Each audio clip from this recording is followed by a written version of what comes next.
एक famous author जिनका नाम जैक कैनफील्ड, उन्होंने ये बताया कि जो हमारी फीलिंग्स होती हैं वो कहीं ना कहीं फीडबैक मैकेनिज्म की तरह वर्क करती हैं।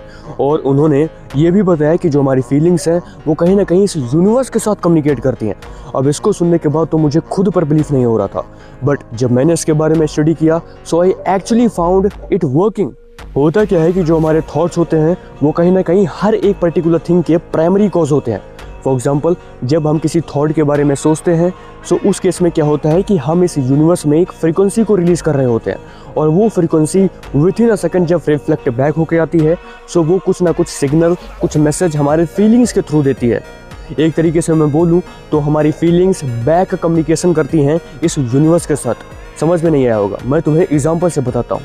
याद करो, जब तुम अच्छा फील करते हो, जब तुम गुड फील करते हो, उस केस में होता क्या है कि तुम्हारे अंदर गुड फीलिंग्स होती हैं।